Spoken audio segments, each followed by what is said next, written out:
Hi hello ನಮಸ್ಕಾರ ಎಲ್ಲರಿಗೂ. ಹೇಗಿದ್ದೀರಾ? ಚೆನ್ನಾಗಿದ್ದೀರಾ ಅಂತ ಭಾವಿಸ್ತೀನಿ. ಇವತ್ತು ಶುಕ್ರವಾರ 2ನೇ ದಿನದ ಜಾತ್ರೆ. ಮತ್ತೆ ಸಂಜೆ ಆಗೋಯ್ತು. ಬೆಳಗ್ಗೆಯಿಂದ ಕೆಲಸ ಮುಗಿಸ್ಕೊಂಡು ಸಂಜೆ 6:30 ಆಗ್ತಾ ಬಂತು. ಲೈಟಿಂಗ್ಸ್ ಎಲ್ಲ ಆನ್ ಮಾಡಿದ್ರು. ಎಷ್ಟು ಚೆಂದ ಕಾಣಿಸ್ತಾ ಇದೆ ನೋಡೋದಕ್ಕೆ ಅಂತ ಅಂದರೆ ಎಲ್ಲ ಬೀದಿಗಳಲ್ಲೂ ಲೈಟಿಂಗ್ಸಿಂದ ಕಂಗೊಳಿಸ್ತಾ ಇದ್ದಾವೆ. ಈ ಊರುಗಳಲ್ಲಿ ಹಬ್ಬ ಜಾತ್ರೆ ಅಂತ ಅಂದರೆ ಈ ಲೈಟಿಂಗ್ಸ್ಗಳಿಂದಲೇ ಒಂದು ಕಳೆ ಬಂದ್ಬಿಡುತ್ತೆ ಹಬ್ಬಕ್ಕೆ. ನಾವು ಮನೆಯಲ್ಲೆಲ್ಲ ಕೆಲಸ ಮುಗಿಸ್ಕೊಂಡು ಈಚೆ ಬಂದು ನೋಡಿದಾಗ ಈ ಥರ ಕಂಗೊಳಿಸ್ತಾ ಇತ್ತು ಬೀದಿಗಳು. ನಿಮ್ಮ ಊರುಗಳಲ್ಲೂ ಈ ಥರ ಹಬ್ಬ ಜಾತ್ರೆ ಫಂಕ್ಷನ್ಗಳು ಆಯ್ತು ಅಂದರೆ ಈ ಥರನೇ ಲೈಟಿಂಗ್ಸ್ ಎಲ್ಲ ಬಿಡ್ತಾರಾ ಅಂತ ಹೇಳಿ ಕಾಮೆಂಟ್ ಮಾಡಿ ಫ್ರೆಂಡ್ಸ್. ಇಲ್ಲಿ ನೋಡ್ತಾ ಇರ್ಬೋದು, ಇದು ನಮ್ಮೂರ ಆಂಜನೇಯ ಸ್ವಾಮಿ ದೇವಸ್ಥಾನ. ಇದೇನೆ ತುಂಬ ವರ್ಷ ಆದಮೇಲೆ ನಮ್ಮೂರಲ್ಲಿ ಜಾತ್ರೆ ಮಾಡ್ತಿರೋದ್ರಿಂದ ತುಂಬ ಗ್ರ್ಯಾಂಡಾಗಿಯೇ ಅರೇಂಜ್ಮೆಂಟ್ ಮಾಡಿದ್ದಾರೆ. ಹಾಗಾಗಿ ನೋಡ್ತಿರ್ಬೋದು, ನೀವು ನೋಡಲಿ ಖುಷಿಪಡಿ. ಆ್ಯಂಡ್ ಆಂಜನೇಯ ಸ್ವಾಮಿ ಮತ್ತು ಎಲ್ಲ ದೇವರುಗಳ ಕೃಪೆಗೆ ಪಾತ್ರರಾಗಿ ಅಂತ ಹೇಳಿ ಕೇಳ್ಕೊಳ್ತೀನಿ. ಟೈಮಲ್ಲೇ 8 ಗಂಟೆ ಆಗ್ತಾ ಬರ್ತಿತ್ತು. ಎಲ್ಲ ರೆಡಿ ಮಾಡಿಕೊಂಡು ಪೂಜೆ ಮಾಡ್ತಾ ಇದ್ದಾರೆ ಇಲ್ಲಿ ಅಪ್ಪಾಜಿನೂ ಮತ್ತು ಚಿನ್ನಮ್ಮನೂ. 8 ಗಂಟೆ ಅಷ್ಟೊತ್ತಿಗೆ ಎಲ್ಲ ಅಡುಗೆ ಮಾಡಿಕೊಂಡು ದೇವಸ್ಥಾನಕ್ಕೆಲ್ಲ ಎಡೆ ಕೊಡಬೇಕು ಅಂತ ಹೇಳ್ತಾಯಿದ್ರು. ನಮ್ಮನೆಗಿನ್ನೂ ಅಡುಗೆ ಆಗಿತ್ತು. ಅಷ್ಟೊತ್ತಿಗಿನ್ನೂ ನಾವು ಆರತಿಗೆ ರೆಡಿ ಮಾಡ್ಕೋಬೇಕು ಅಂತ ಹೇಳ್ಬಿಟ್ಟು ಅರ್ಜೆಂಟಲ್ಲಿ ಮಾಡ್ಕೊಳ್ತಾ ಇದ್ವಿ. ಟೈಮ್ ಬೇರೆ ಆಗೋಗ್ಬಿಟ್ಟಿತ್ತು. ಇಲ್ಲಿ ಇನ್ನು ಆರತಿಗೆ ಯಾವ ರೀತಿ ರೆಡಿ ಮಾಡ್ಕೊಳ್ತಾ ಇದ್ದೀವಿ ಅಂತ ಹೇಳಿ ನೋಡ್ತಾ ಇರ್ಬೋದು. ಕಡಲೆ ಸ್ವಲ್ಪ ಏಲಕ್ಕಿಕಾಯಿ ಹಾಕ್ಕೊಂಡು ಕಡಲೆನ ಪೌಡ್ರ್ ಮಾಡ್ಕೊಂಬಿಟ್ಟು ಈ ರೀತಿ ಬೆಲ್ಲದಲ್ಲಿ ಇಟ್ಕೊಂಡ್ಬಿಟ್ಟು ಬೆಲ್ಲದಲ್ಲಿ ಹಾಕ್ಕೊಂಡು ಸ್ವಲ್ಪ ಆರತಿ ಮಾಡೋ ಥರ ಸ್ವಲ್ಪ ಕಟ್ಕೋಬೇಕಾಗುತ್ತೆ. ಕಡಲೆ ಹಿಟ್ಟಿಗೆ ಬೆಲ್ಲದನ್ನ ಒಂದು ಸೇರಿಸ್ಬಿಟ್ಟು, ಈಗ ಚಪಾತಿ ಹಿಟ್ಟು ಕಲಿಸ್ತೀವಲ್ಲ ಅಷ್ಟು ತೆಳ್ಳಗೂ ಅಲ್ಲ ಅಷ್ಟು ಗಟ್ಟಿಗೂ ಅಲ್ಲ, ಒಂದು ಹದಕ್ಕೆ ಕಲಿಸ್ಕೋಬೇಕಾಗುತ್ತೆ ಕೈ ಸಹಾಯದಿಂದ.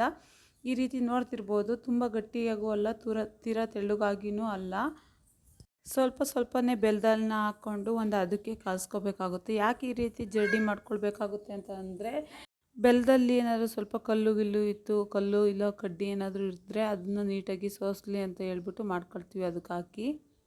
ನಾವು ಇಲ್ಲಿ ಚಿಕ್ಕದಾಗೇ ಆರತಿಗೆ ರೆಡಿ ಮಾಡ್ಕೊತಾ ಇದ್ದಿದ್ದು. ಕೆಲವೊಂದು ಕಡೆ ತುಂಬ ದೊಡ್ಡದಾಗಿ ಮಾಡ್ತಾರೆ, ಹಾಗೇನಿಲ್ಲ ನಮ್ಮ ಕಡೆ ಇದು ಚಿಕ್ಕದಾಗೇ ಮಾಡ್ತೀವಿ ನಾವು. ಹೀಗೆ ಈ ರೀತಿ ಕೈಯಲ್ಲಿ ಮಿದ್ಕೋಬೇಕಾಗುತ್ತೆ ಚೆನ್ನಾಗಿ.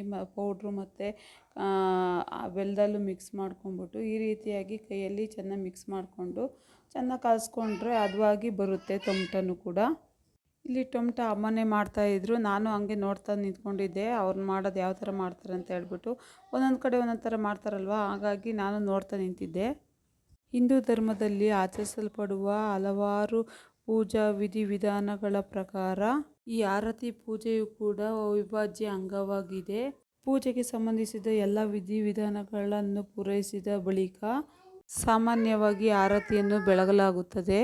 ಆರತಿಯನ್ನು ಸಾಮಾನ್ಯವಾಗಿ ಎಣ್ಣೆ ದೀಪವೊಂದನ್ನು ಬೆಳಗಿ ಆ ದೀಪವನ್ನು ದೇವರ ಪ್ರತಿಮೆಗೆ ಅಭಿಮುಖವಾಗಿ ಇಟ್ಟು ಪ್ರದಕ್ಷಿಣಾಕಾರದಲ್ಲಿ ವೃತ್ತಾಕಾರವಾಗಿ ತಿರುಗಿಸಿ ಬೆಳಗಲಾಗುತ್ತದೆ.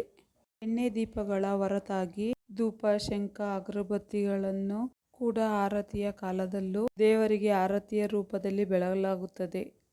ಇನ್ನು ಈ ಆರತಿನ ಒಂದು ಮಣೆ ಸಹಾಯದಿಂದ ಈ ರೀತಿಯಾಗಿ ತಟ್ಕೊಂಡು ಈ ರೀತಿ ಒಂದು ಶೇಪ್ ಕೊಡಬೇಕಾಗುತ್ತೆ ಆರತಿಗೋಸ್ಕರ. ಇನ್ನು ಇದೇ ಪ್ರೊಸೀಜರಲ್ಲಿ ಇದೇ ಥರ ಇರುವಂತಹ ಇನ್ನೊಂದು ಆರತಿನ ಅದನ್ನು ಕೂಡ ಈ ಥರ ಮಣೆ ಸಹಾಯದಿಂದ ಮಾಡ್ಕೊಳ್ಬೇಕಾಗುತ್ತದೆ. ಇಲ್ಲಿ ಟೋಟಲ್ 2 ನಾವು ಮಾಡ್ಕೊಳ್ತಾ ಇರೋದು ಆರತಿ. ಇನ್ನು ಈ ಆರತಿನ ಕೆಟ್ಟ ದೃಷ್ಟಿ ತಾಗದೇ ಇರಲಿ ಅಂತ ಹೇಳ್ಬಿಟ್ಟು ಕೆಲವೊಂದು ವ್ಯಕ್ತಿಗಳಿಗೂ ಕೂಡ ಈ ಆರತಿನ ಬೆಳಗಲಾಗುತ್ತದೆ. ಇನ್ನು ಈ ಕಡಲೆ ತಂಬಿಟ್ಟನ್ನ ಈ ಶೇಪಲ್ಲಿ ಮಾಡಿಕೊಂಡು ಅದು ಆ ಕಡೆ ಈ ಕಡೆ ಒಡಲಾಡ್ದಿರಲಿ ಅಂತ ಹೇಳ್ಬಿಟ್ಟು ಪೂಜೆ ಮಾಡುವಾಗ ಈ ಥರ ಹಂಚಿಕಡ್ಡಿ ತೊಗೊಂಡ್ಬಿಟ್ಟು ತಂಬಿಟ್ಟು ಒಳಗಡೆ ಇನ್ಸರ್ಟ್ ಮಾಡ್ತಾರೆ ಹಂಚಿಕಡ್ಡಿನ. ಇನ್ನು ಈ ಥರ ಹಂಚಿಕಡ್ಡಿನ ಯಾಕೆ ಹಾಕ್ತೀವಿ ಅಂತ ಹೇಳಿದ್ರೆ, ಪೂಜೆ ಮಾಡುವಾಗ ಆ ಕಡೆ ಒಂದು ಪಾಟ್ ಈ ಕಡೆ ಒಂದು ಪಾಟ್ ಆಗದೇ ಇರಲಿ ಅಂತ ಹೇಳ್ಬಿಟ್ಟು, ಮತ್ತು ಮೇಲೆ ದೀಪ ಬೇರೆ ಇಡಬೇಕಾಗುತ್ತೆ. ಹಾಗಾಗಿ ಅದಕ್ಕೆ ಮಧ್ಯೆ ಸೆಂಟ್ರಲ್ಲಿ ನೀಟಾಗಿ ಕೂರಲಿ ಅಂತ ಹೇಳ್ಬಿಟ್ಟು ಈ ಹಂಚಿಕಡ್ಡಿನ ನಾವು ಅದರೊಳಗಡೆ ಇನ್ಸರ್ಟ್ ಮಾಡ್ತೀವಿ. ಈ ಆರತಿ ತಂಬಿಟ್ಟನ್ನ ಒಬ್ಬೊಬ್ಬರು ಮನೇಲಿ ಒಂದೊಂದು ಥರ ಮಾಡ್ತಾರೆ. ನಮ್ಮ ಮನೇಲಿ ಈ ಥರ ಮಾಡಿದರು. ಈ ಹಬ್ಬಗಳು ಬಂದ್ರೇ ಹಾಗೆ ಅಲ್ವಾ, ಎಲ್ಲರೂ ನೆಂಟರು ಬರ್ತಾ ಇರ್ತಾರೆ ಮನೆಗೆ. ಹಾಗೆಯೇ ಸಿಹಿ ತಿನಿಸುಗಳು ಮಾಡ್ತಾ ಇರ್ತಾರೆ ಮನೆಯಲ್ಲಿ, ಮತ್ತು ದೇವಸ್ಥಾನಗಳಿಗೆ ಹೋಗೋದು. ಇನ್ನು ಈ ಆರತಿ ತಂಬಿಟ್ಟು ಫೈನಲಿ ರೆಡಿ ಆಗ್ತಾ ಬಂತು ಒಂದು ಲೆವೆಲ್ಲಿಗೆ. ಇನ್ನು ಇದಕ್ಕೆ ಡೆಕೋರೇಷನ್ ಮಾಡಬೇಕಾಗಿತ್ತು. ಇದನ್ನೊಂದು ಪಾತ್ರೆಗೆ ಟ್ರಾನ್ಸ್ಫರ್ ಮಾಡ್ಕೊಂಬಿಟ್ಟು ಒಂದು ಡೆಕೋರೇಷನ್ ಕೊಟ್ಟರೆ ಮುಗಿಯಿತು. ಇನ್ನು ಈ ಆರತಿ ತಂಬಿಟ್ಟು ಚಿಕ್ಕದಾಗಿದ್ದರಿಂದ ನಾವು ಒಂದು ಚಿಕ್ಕ ಪಾತ್ರೆಗೆ ಹಾಕ್ಕೊಂಡ್ವಿ. ಅದಕ್ಕೆ ಸೂಟ್ ಆಗೋ ಥರ ಒಂದು ಪಾತ್ರೆಯಲ್ಲಿ ಇಟ್ಕೊಂಡ್ವಿ. ಇನ್ನು ಈ ಆರತಿ ತಂಬಿಟ್ಟಿಗೆ ಅಮ್ಮ ಸ್ವಲ್ಪ ಅರಿಶಿನ ಕುಂಕುಮ ಇಟ್ಬಿಟ್ಟು ದೇವ್ರ ಪೂಜೆಗೆ ತೊಗೊಂಡೋಗ್ತಿರೋದ್ರಿಂದ ಈ ಥರ ಅರಿಶಿನ ಕುಂಕುಮನ ಇಟ್ಟು ರೆಡಿ ಮಾಡ್ತಾ ಇದ್ದಾರೆ. ಇನ್ನು ಈ ಆರತಿ ತಂಬಿಟ್ಟಿಗೆ ಅಂತ ಹೇಳ್ಬಿಟ್ಟು ಹೂವು ಬೇಕಿತ್ತು, ಅದನ್ನು ತರಿಸೋದು ಅಮ್ಮ ಮರ್ತುಬಿಟ್ಟಿದ್ರು. ಹಾಗಾಗಿ ಇರೋ ಹೂವನ್ನೇ ಇಲ್ಲಿ ಹೋಗಿ ಮನೆ ಹತ್ರನೇ ಸಿಗುವಂಥ ಕಣಗ್ಲು ಹೂವು ಸಿಕ್ತು, ಅದನ್ನು ತೊಗೊಂಬಂದರು. ಅದನ್ನೇ ಸೇರಿಸಿ ಹಂಚಿಕಡ್ಡಿ ಸಹಾಯದಿಂದ ಈ ರೀತಿ ಪೋಣಿಸ್ಬಿಟ್ಟು ಅದನ್ನು ಅದಕ್ಕೆ ಆರತಿಗೆ ಇಡಬೇಕಾಗುತ್ತೆ. ಇನ್ನು ಟೈಮು ಆಗ್ತಾ ಬಂದಿತ್ತು, ಅಲ್ಲಿ ಹೋಗಿ ಎಡೆ ಕೊಟ್ಬಿಟ್ಟು ಆರತಿ ಬೆಳ್ಕೊಂಬರೋದಕ್ಕೆ ಫುಲ್ಲು ಟೈಮ್ ಆಗೋಗ್ಬಿಟ್ಟಿತ್ತು. ಹಂಗಾಗಿ ನಾನು ಫಾಸ್ಟಾಗಿ ಒಂದೊಂದೇ ಹೂವಿಗೆ ರೆಡಿ ಮಾಡ್ಕೊಳ್ತಿದ್ದೆ. ಅದು ಚಿಕ್ಕದಾಗಿದೆ, ಅದು ಪೋಣಿಸೋದಕ್ಕೆ ಆಗ್ತಿರ್ಲಿಲ್ಲ ಹೂವನ್ನ. ಹಂಗಾದ್ರೂ ನಿಧಾನಕ್ಕೆ ಮಾಡಿದೆ ಇರೋ. ಇನ್ನು ಈ ಹಬ್ಬಕ್ಕೆ ಎಲ್ಲರ ಮನೆಯಲ್ಲೂ ಶಾವಿಗೆ ಅಡುಗೆ ಮಾಡಿಬಿಟ್ಟು ಎಡೆ ಕೊಡಬೇಕು ಅಂತ ಹೇಳ್ಬಿಟ್ಟು ಸಾರು ಹಾಕಿದ್ರಂತೆ. ಹಂಗಾಗಿ ಅಮ್ಮ ಶಾವಿಗೆ ಮಾಡಬೇಕು, ಅಡುಗೆ ಮಾಡಬೇಕು ಅಂತ ಹೇಳ್ಬಿಟ್ಟು ಇಷ್ಟು ತಂಬಿಟ್ಟನ್ನ ರೆಡಿ ಮಾಡಿ ಇಟ್ಬಿಟ್ಟು ಹೋದರು. ಅದಾದಮೇಲೆ ನಾನೇ ಇದನ್ನ ರೆಡಿ ಮಾಡ್ತಾಯಿದ್ದೀನಿ ತಂಬಿಟ್ಟನ್ನ. ಇನ್ನು ಈ ತಂಬಿಟ್ಟನ್ನ ಮಾಡುವಾಗ ಚಿನ್ನಮ್ಮ ಮಲಗಿದ್ರು. ಇನ್ನು ನಮ್ಮ ಅಣ್ಣನ ಮಕ್ಕಳು ಇಬ್ಬರು ಎದ್ದಿದ್ರು. ಅವ್ರನ್ನಂತೂ ಹಿಡಿಯೋಕ್ಕಾಗ್ತಿರ್ಲಿಲ್ಲ. ಇವಳು ಅವ್ರ ಜೊತೆ ಸೇರ್ಕೊಂಡ್ರಂತೂ ಫುಲ್ಲು ತಲೆ ಬಿಸಿ ಆಗೋಗ್ಬಿಟ್ಟಿತ್ತು ನನಗಂತೂ. ಒಂದು 5 ನಿಮಿಷನೂ ಹಿಡಿಯೋಕ್ಕಾಗ್ತಾ ಇರಲಿಲ್ಲ. 3 ಜನನೂ 3 ದಿಕ್ಕಿಗೆ ಹೋಗ್ತಾರೆ, ಏನು ಮಾಡೋದು. ಹಂಗಾದ್ರೂ ಸಹಿಸ್ಕೊಂಡು ಮಾಡಿದ್ದಾಯಿತು ನಿಧಾನಕ್ಕೆ. ಇನ್ನು ಊರಿಗೆ ಬಂದಾಗಿಂದ ಚಿನ್ನಮ್ಮ ಅಂತೂ ಆಟ ಅಂತ ಇರ್ತಾರೆ. ಆಟ ಆಡೋದಕ್ಕೂ ಅವರಿಬ್ಬರು ಜೊತೆಗಿದ್ದರಿಂದ ಅವರಂತೂ ಜಾಸ್ತಿ ನನ್ನ ಹತ್ರ ಬರ್ತಾನೆ ಇರಲಿಲ್ಲ. ಅವ್ರ ಜೊತೆ ಇಲ್ಲ ಅಂದರೆ ತಾತನ ಜೊತೆ ಇಲ್ಲ ಅಮ್ಮಮ್ಮನ ಜೊತೆ ಅಂತ ಹೇಳ್ಬಿಟ್ಟು ಅವ್ರ ಪಾಡಿಗೆ ಅವ್ರು ಆಟ ಆಡ್ತಾಯಿದ್ರು. ಇನ್ನು ನೋಡ್ತಾ ಇರ್ಬೋದು, ಈ ಥರ ಕಣಗ್ಲುವಿಗೆ ಎಲ್ಲವೂ ಒಂದೊಂದು ಕಡ್ಡಿ ಹಾಕ್ಬಿಟ್ಟು ಈ ಥರ ಜೋಡಿಸಿ ಇಟ್ಕೊಂಡಿದ್ದೀನಿ ನಾನು. ಇನ್ನು ಈ ತಂಬಿಟ್ಟಿಗೆ ಕೆಲವೊಂದು ಕಡೆ ಅದು ತಂಬಿಟ್ಟು ಮೇಲ್ಭಾಗದಲ್ಲಿ ಒಂಥರ ಗುಂಡಿ ಥರ ಮಾಡಿಬಿಟ್ಟು ಅದಕ್ಕೆ ತುಪ್ಪ ಹಾಕಿ ಅದರೊಳಗಡೆ ಬತ್ತಿ ಹಾಕಿ ದೇವ್ರಿಗೆ ಪೂಜೆ ಮಾಡ್ತಾರೆ. ನಮ್ಮ ಕಡೆ ಆ ಥರ ಏನು ಮಾಡೋದಿಲ್ಲ. ಆದರೂ ಈ ಥರ ಒಟ್ಟಿಗೆ ಮಾಡಿಬಿಟ್ಟು ಅದ್ರ ಮೇಲೊಂದು ದೀಪ ಇಟ್ಬಿಟ್ಟು ರೆಡಿ ಮಾಡ್ಕೊಳ್ತಾರೆ ನಮ್ಮ ಕಡೆ. ಈ ತಂಬಿಟ್ಟು ಸಂಪೂರ್ಣ ಸಾತ್ವಿಕ ಆಹಾರವಾಗಿದ್ದು ಇದು ಪೂಜೆಯ ನಂತರ ಪ್ರಸಾದವನ್ನಾಗಿಯೂ ಕೂಡ ಬಳಸಬಹುದು. ಹಾಗೆಯೇ ಮಾಡ್ತಾರೆ ಎಲ್ಲರೂ ಹಳ್ಳಿ ಕಡೆ. ಇನ್ನು ನೀವು ನೋಡ್ತಾ ಇರ್ಬೋದು ಫ್ರೆಂಡ್ಸ್, ಯಾವ ರೀತಿ ರೆಡಿ ಮಾಡ್ತಾಯಿದ್ದೀವಿ ಅಂತ. ನಮ್ಮ ಹತ್ರ ಟೈಮ್ ಇರಲಿಲ್ಲ, ಹಾಗಾಗಿ ನಾವು ಸಿಂಪಲ್ಲಾಗಿಯೇ ರೆಡಿ ಮಾಡ್ತಾಯಿದ್ವಿ. ಟೈಮ್ ಇದ್ದಿದ್ದರೆ ಒಂದು ನಿಧಾನಕ್ಕೆ ಏನಾದರೂ ಮಾಡ್ಬೋದಿತ್ತು. ಅರ್ಜೆಂಟಲ್ಲಿ ಮಾಡಿದ್ರಿಂದ ಇಷ್ಟು ರೆಡಿ ಮಾಡಿದ್ದಾಯಿತು ಅಷ್ಟೇ. ಇನ್ನು ನಾನು ಒಂದು ಕಡೆಯಿಂದ ಸುತ್ತಕ್ಕೂ ಹೂವನ್ನು ಚುಚ್ಕೊಂಡ್ಬಂದೆ. ಅದು ಮತ್ತು ಮೇಲುಗಡೆ ಅಮ್ಮ ಒಂದು ವೀಳ್ಯದೆಲೆನೇ ಇಟ್ಬಿಟ್ಟು ಅದರೊಳಗಡೆ ಒಂದು ದೀಪನ ಇಡಬೇಕಾಗುತ್ತೆ. ದೀಪ ಇಟ್ಬಿಟ್ಟು ಅದಕ್ಕೆ ಬತ್ತಿ ಹಾಕಿ ನಾವು ಮಾಮೂಲಿಯಾಗಿ ನಾವು ಪೂಜೆಗೆ ಅಂತ ಬಳಸ್ತೀವಲ್ಲ ಆ ಎಣ್ಣೆನೇ ಬಿಡೋದು. ನಾವು ಆರತಿ ಮಾಡಬೇಕು ಆದರೆ ನಮ್ಮ ಹತ್ರ ಟೈಮ್ ಇಲ್ಲಪ್ಪ ಅಂತ ಅನ್ನೋದಾದರೆ ನೀವು ಈ ರೀತಿ ಒಂದ್ಸಲ ಟ್ರೈ ಮಾಡಿ ನೋಡಿ ಫ್ರೆಂಡ್ಸ್, ಬೇಗನೆ ಆಗುತ್ತೆ. ಇನ್ನು ಫೈನಲಿ ಈ ಆರತಿ ರೆಡಿ ಆಗ್ತಾ ಬಂತು. ಈ ಆರತಿ ನಿಮಗೆ ಇಷ್ಟ ಆಗಿದ್ದರೆ ಒಂದು ಲೈಕ್ ಮಾಡಿ ಫ್ರೆಂಡ್ಸ್. ಆರತಿನೂ ಕೂಡ ಸಿಂಪಲ್ಲಾಗಿ ಚೆನ್ನಾಗಿ ಕಾಣಿಸ್ತಾ ಇತ್ತು. ಇನ್ನು ಈ ಆರತಿ ಫೈನಲ್ಲಾಗಿ ಈ ರೀತಿ ಇತ್ತು ಫ್ರೆಂಡ್ಸ್. ಇದ್ರ ಮೇಲೆ ಒಂದು ದೀಪ ಇಟ್ಕೊಂಡು ದೇವಸ್ಥಾನಕ್ಕೆ ತೊಗೊಂಡೋಗಿ ಅಲ್ಲಿ ದೇವ್ರುಗಳಿಗೆ ಪೂಜೆ ಮಾಡ್ಕೊಂಡು ಬರೋದು ಅಷ್ಟೇ. ಇನ್ನು ಚಿನ್ನಮ್ಮನಿಗೆ ಹಬ್ಬಕ್ಕೆ ಅಂತ ಒಂದು 4 ಜೊತೆ ಬಟ್ಟೆ ತೊಗೊಂಡಿದ್ದೆ. ಅದರಲ್ಲಿ ಇದು ಒಂದು, ಇದನ್ನು ಫಸ್ಟ್ ಕ್ರೈಯಿಂದ ತೊಗೊಂಡಿದ್ದು. ತುಂಬ ಚೆನ್ನಾಗಿ ಕಾಣಿಸ್ತಾ ಇತ್ತು ಚಿನ್ನಮ್ಮ ವೇರ್ ಮಾಡಿದಾಗ. ಅವ್ರ ಫೈನಲ್ ಔಟ್ಫಿಟ್ ಈ ಥರ ಇತ್ತು. ಅಲ್ಲಿ ನಮ್ಮ ಅಣ್ಣನ ಮಗನೂ ಇದ್ದರು. ಅವರು ಫಸ್ಟ್ನೇ ಚೇತಸ್ ಅಂತ ಹೇಳ್ಬಿಟ್ಟು ಇವ್ರ ತಾತನ ಜೊತೆ ಮತ್ತೆ ಪೂಜೆ ಮಾಡ್ತೀನಿ ಅಂತೇಳಿ ಮತ್ತೆ ಒಳಗಡೆ ಬಂದಿದ್ದರು. ನಾನು ಹಂಗೆ ಒಂದು ಕ್ಯಾಪ್ ಮಾಡಿಕೊಂಡೆ ಇವ್ರದ್ದು ಫೋಟೋನ. ಇನ್ನು ಚಿನ್ನಮ್ಮ ರೆಡಿ ಆದಮೇಲೆ ನಾನು ರೆಡಿಯಾಗಿ ಸೀರೆ ಉಟ್ಕೊಂಡು ನಾವು ದೇವಸ್ಥಾನಕ್ಕೆ ಹೊರಡೋಣ ಅಂತೇಳಿ ಎಲ್ಲರೂ ರೆಡಿ ಆದ್ವಿ ಮನೆಯಲ್ಲಿ. ನನ್ನ ಒಂದು ಸ್ಯಾರಿ ಔಟ್ಫಿಟ್ ಈ ಥರ ಇತ್ತು. ಇನ್ನು ನಾವು ಮನೆಯಿಂದ ಹೊರಟು ಹೋಗೋ ಅಷ್ಟೊತ್ತಿಗೆ 8:45 ಆಗಿತ್ತು. ದೇವಸ್ಥಾನಕ್ಕೆ ನಾವು ಹೊರಗ್ಲಮ್ಮನ ದೇವಸ್ಥಾನಕ್ಕೆ ಫಸ್ಟ್ ಹೋಗಿದ್ದು. ಅದು ಮಕ್ಕಳಿಗೆ ಅಂತಲೇ ಇರೋ ದೇವರು, ಹಾಗಾಗಿ ಅದನ್ನು ಫಸ್ಟು ಪೂಜ್ಕೊಂಡು ಅಲ್ಲಿಂದ ಆಂಜನೇಯ ಸ್ವಾಮಿ ದೇವಸ್ಥಾನಕ್ಕೆ ಬಂದ್ವಿ. ಅಲ್ಲೂ ಆರತಿ ಎಲ್ಲರೂ ಮಕ್ಕಳೆಲ್ಲ ಬೆಳ್ಕೊಂಡು ಅಲ್ಲಿಂದ ಮತ್ತೆ ಚೌಡಮ್ಮ ದೊಡ್ಡಮ್ಮ ದೇವಸ್ಥಾನಕ್ಕೆ ಹೋಗಿದ್ವಿ. ಚೌಡಮ್ಮ ದೊಡ್ಡಮ್ಮ ಇರಲಿಲ್ಲ, ಕೆರೆ ಒಳಗಡೆ ಗಂಗಸ್ನಾನ ಮಾಡೋಕ್ಕೆ ಅಂತೇಳಿ ಕರ್ಕೊಂಡು ಹೋಗಿದ್ರು. ಅಲ್ಲಿಂದ ಅದು ಅಗ್ನಿಕುಂಡ ತುಳಿಬೇಕಿತ್ತಲ್ಲ, ಹಾಗಾಗಿ ಗಂಗಸ್ನಾನ ಮಾಡೋದಕ್ಕೆ ಅಂತೇಳಿ ಕಳ್ಸದ ಮೇಲೆ ಒರ್ಸೋಕ್ಕೆ ಹೋಗಿದ್ದು. ಅಲ್ಲಿಂದ ಆಂಜನೇಯ ಸ್ವಾಮಿ ದೇವಸ್ಥಾನಕ್ಕೆ ಹೋಗಿ ಅಲ್ಲೂ ಆರತಿ ಬೆಳ್ಕೊಂಡು ಬಂದ್ವಿ. ನಾವೆಲ್ಲ ಪೂಜೆ ಮುಗಿಸ್ಕೊಂಡು ಮನೆ ಕಡೆ ಬರುವಾಗ ಅಲ್ಲಿ ಕೆಂಡಕ್ಕೆ ಅಂತ ಹೇಳ್ಬಿಟ್ಟು ಸೌದೆ ಎಲ್ಲ ಹಚ್ಚಿದ್ರು. ಹಾಗಾಗಿ ಅಲ್ಲಿನೂ ಗಂಗಸ್ನಾನ ಮಾಡಿಕೊಂಡು ಬರೋದು ಲೇಟ್ ಆಗುತ್ತೆ ಅಂತ ಹೇಳ್ಬಿಟ್ಟು ಇವರು ಈ ಒಂದು 9:30 ಆಗಿತ್ತು ಅನಿಸುತ್ತೆ ಮೋಸ್ಟ್ಲಿ, ಆವಾಗ ಈ ಕೆಂಡ ಹಾಕಿದ್ರು. ಅಲ್ಲಿನೂ ಬರೋ ಹೊತ್ತಿಗೆ ಆಗುತ್ತೆ ಅಂತ ನಾವು ಪೂಜೆ ಮುಗಿಸ್ಕೊಂಡು ಮನೆ ಕಡೆ ಬಂದ್ವಿ. ಮನೆ ಕಡೆ ಬಂದಮೇಲೆ ಎಲ್ಲ ನೆಂಟರು ಇದ್ದರು. ಸ್ವಲ್ಪ ಊಟ ಮಾಡೋಕ್ಕೆ ಅಂತ ಹೇಳ್ಬಿಟ್ಟು ಎಲ್ಲ ತಟ್ಟೆ ಇಟ್ಕೊಂಡು ಕೂತ್ಕೊಂಡ್ವಿ. ನಾನು ಮೊದಲೇ ಹೇಳ್ದಂಗೆ ಈ ಹಬ್ಬಕ್ಕೆ ಇದು ಶಾವಿಗೆ ಮಾಡಿ ಎಡೆ ಕೊಡಬೇಕು ಅಂತ ಹೇಳಿ ಸಾರು ಹಾಕಿದ್ರಂತೆ. ಅದಕ್ಕೋಸ್ಕರ ನಮ್ಮ ಮನೆಗೂ ಶಾವಿಗೆ ಮಾಡಿ, ಶಾವಿಗೆ ಕೋಸಂಬರಿ ಕಾಳು ಪಲ್ಯ ಅನ್ನ ಸಾಂಬಾರು ಅದೆಲ್ಲ ಇತ್ತು. ಹಾಗಾಗಿ ನಾವು ತಿಂದ್ವಿ ಊಟನ. ಚೆನ್ನಾಗಿತ್ತು, ಶಾವಿಗೆ ಅಂತೂ ಸೂಪರಾಗಿತ್ತು. ಚಿನ್ನಮ್ಮ ಅಂತೂ ಶಾವಿಗೆನ ಇಷ್ಟಪಟ್ಟು ತಿಂತಾಯಿದ್ರು. ಸೂಪರಾಗಿತ್ತೆ ಅಮ್ಮ ಅಂತ ಹೇಳ್ಬಿಟ್ಟು. ಅವ್ರಿಗೆ ಸ್ವೀಟು ಅಂದರೆ ತುಂಬಾ ಇಷ್ಟಪಡ್ತಾರೆ. ಹಾಗಾಗಿ ಅದ್ರ ಜೊತೆ ಕಾಳುದು ಪಲ್ಯನೂ ಇತ್ತು, ಅದನ್ನು ತಿಂತಾಯಿದ್ರು. ನಾವು ಊಟ ಮಾಡಿಕೊಂಡು ದೇವಸ್ಥಾನ ಕಡೆ ಬರೋಣ, ನೋಡೋಣ ಇನ್ನೇನು ದೇವ್ರುಗಳಿಗೆ ಬರ್ತವೆ ಅಂತ ಹೇಳ್ಬಿಟ್ಟು ಬಂದ್ವಿ. ಅಲ್ಲಿನೂ ಬಂದೇ ಇರಲಿಲ್ಲ, ಗಂಗಸ್ನಾನ ಮಾಡೋಕ್ಕೆ ಹೋಗಿದ್ದರು. ನಡೆಮುಡಿ ಮೇಲೆ ಬರ್ತಾ ಇದ್ದಾವೆ ಅಂತ ಹೇಳಿ ನಮ್ಮ ಅಪ್ಪಾಜಿ ಅವರು ಕಾಲ್ ಮಾಡಿ ಹೇಳಿದರು. ಹಾಗಾಗಿ ನಾವು ಇಲ್ಲಿ ವೆಯ್ಟ್ ಮಾಡ್ತಾಯಿದ್ವಿ. ಇಲ್ಲಿ ಈ ರೀತಿ ಯಾವ ಥರ ಗಂಗಸ್ನಾನ ಮಾಡಿದ್ರು ಅಂತ ಹೇಳಿದ್ರೆ ಇಲ್ಲಿ ನೋಡ್ತಾ ಇರ್ಬೋದು ಫ್ರೆಂಡ್ಸ್. ಗಂಗಸ್ನಾನ ಮಾಡೋದಕ್ಕೆ ಎಲ್ಲ ದೇವ್ರುಗಳು ಕೆರೆ ಒಳಗಡೆ ಹೋಗಿದ್ವು. ತುಂಬ ವರ್ಷ ಆದಮೇಲೆ ಜಾತ್ರೆ ಆಗ್ತಿರೋದ್ರಿಂದ ಆರತಿ ಬಾನದ ಜೊತೆಗೆ ಕಳಸಗಳು ಇದ್ವು, ಮತ್ತು ಅದ್ರ ಜೊತೆ ಬೇವಿನ ಸೀರೆಗಳನ್ನು ಹುಟ್ಟಿದ್ರು ತುಂಬ ಜನ ಹೆಣ್ಮಕ್ಳು. ಅದನ್ನು ನೋಡೋಕ್ಕೆ ಒಂದು ಖುಷಿ ಆಗ್ತಿತ್ತು. ಇವರು ಇಲ್ಲಿ ಗಂಗಸ್ನಾನ ಮಾಡಿಕೊಂಡು ಕಳಸನ ತಲೆ ಮೇಲೆ ಕುಟ್ಕೊಂಡು ಕರ್ಕೊಂಬರ್ಬೇಕಾಗಿತ್ತು. ಹಾಗಾಗಿ ಸ್ವಲ್ಪ ಲೇಟೇ ಆಗೋಯಿತು. ಒಂದು 10:15 ಆಗಿತ್ತು ಅವರು ಕೆರೆ ಒಳಗಡೆಯಿಂದ ಬರೋ ಅಷ್ಟೊತ್ತಿಗೆ. ನೀವು ನೋಡ್ತಾ ಇರ್ಬೋದು ಫ್ರೆಂಡ್ಸ್ ಯಾವ ರೀತಿ ಮಾಡ್ತಾಯಿದ್ದಾರೆ ಅಂತ ಹೇಳ್ಬಿಟ್ಟು. ನಿಮ್ಮೂರ ಕಡೆಯೂ ಈ ರೀತಿ ಮಾಡ್ತಾರಾ? ಮಾಡಿದ್ರೆ ಕಾಮೆಂಟ್ ಮಾಡಿ ಫ್ರೆಂಡ್ಸ್.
ನೀವು ನೋಡ್ತಾ ಇರ್ಬೋದು ಫ್ರೆಂಡ್ಸ್, ಸೌದಿ ಎಲ್ಲ ಬೆಂದ್ಬಿಟ್ಟು ಒಂದು ಅದಕ್ಕೆ ಬರ್ತಾ ಇದೆ. ಇಲ್ಲಿ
ಅಲ್ಲಿ ಮೇಲೆ ನೋಡೋ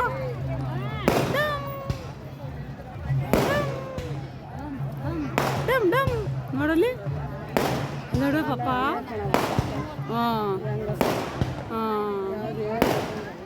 ದೇವ್ರುಗಳು ಗಂಗಸ್ನಾನ ಮಾಡ್ಕೊಂಡು ಬರೋ ಅಷ್ಟೊತ್ತಿಗೆ ಕೆಂಡನು ಹದವಾಗಿ ಕಾದು ಚೆನ್ನಾಗಿ ಕೆಂಪು ಕಾಣಿಸ್ತಾ ಇತ್ತು ಫ್ರೆಂಡ್ಸ್. ನೀವು ನೋಡ್ತಾ ಇರ್ಬೋದು.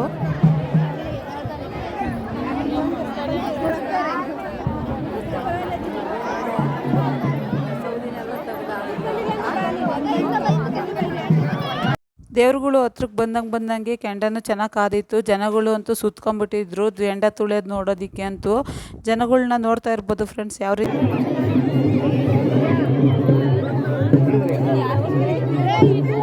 ಚಿನ್ನಮ್ಮ ಅಲ್ಲೋಡಲಿ ಅಮ್ಮಣ್ಣಿ ಅಮ್ಮಣ್ಣಿ ಅಮ್ಮಣ್ಣಿ ಬರ್ತೈತೆ ಅಮ್ಮಣ್ಣಿ.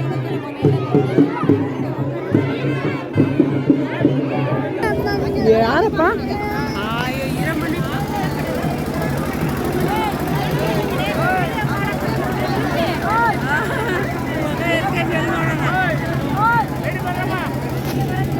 ನೋಡಿ ಫ್ರೆಂಡ್ಸ್, ಕೆಂಡ ಈ ರೀತಿ ಫೈನಲಾಗಿ ರೆಡಿಯಾಗಿತ್ತು ಕೆಂಡ ತುಳಿಯೋರ್ಗಂತೂ.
ನೋಡಿದ್ರಲ್ಲ ಫ್ರೆಂಡ್ಸ್, ಆರತಿ ಬಾನ, ಬೇವಿನ ಸೀರೆ, ಕೆಂಡ ಯಾವ ರೀತಿ ಆಯಿತು ಅಂತ ಹೇಳ್ಬಿಟ್ಟು.